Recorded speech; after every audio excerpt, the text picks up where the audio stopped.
All right, so in the research and evaluation world, there are tons and tons of websites and toolkits and reports and videos and presentations. Now, if you were to ask the people who designed this stuff if they thought about the audience while they were designing this stuff, the answer is yes, of course we did. I mean, we have teachers, we're trying to reach politicians, we have some managers. It would just go on like that. They would just have like this laundry list. It could be just like a long bullet point list of all the different people that they created a report or video or website or whatever to help serve. The problem is that it's not really all that useful. Like when you think of a big group of an audience like that, it doesn't really help you design.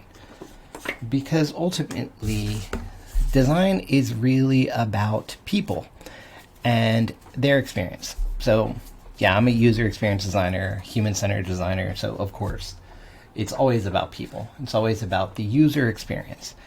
But even just in general, if you can see your products, the things that you're creating, through the eyes of the person you're serving, and you can get really specific about the person, you can understand how to start making it better.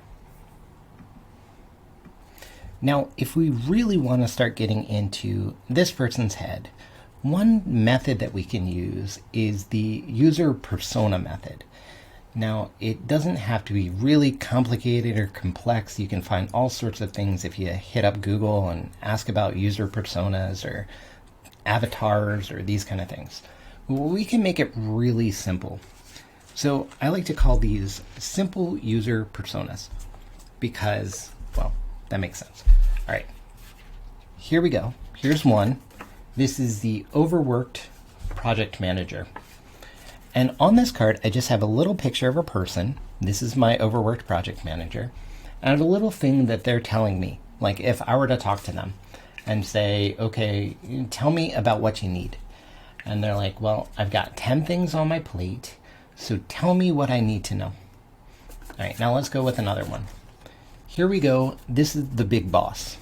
Now the big boss is telling me I'm interested but super busy. So just give me the highlights. Now the thing about these two people is they're two different people. They have very similar needs. You want something short like an executive summary, presentation, slide doc, something like that.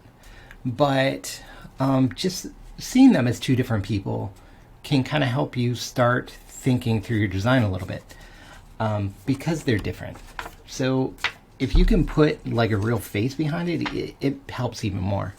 But the idea is that if you start creating these kind of things and then you go into a discussion with your team about how to make a report better or a website better, you can pull out one of your little avatars and go, well, what would this person, our overworked project manager, think about this thing that we created?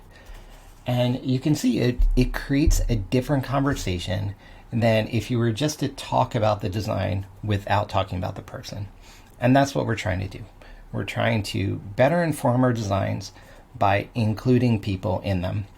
And user personas, even simple user personas scribbled on a note card, can do a lot to help with that. All right, until next time. All right, talk to you later.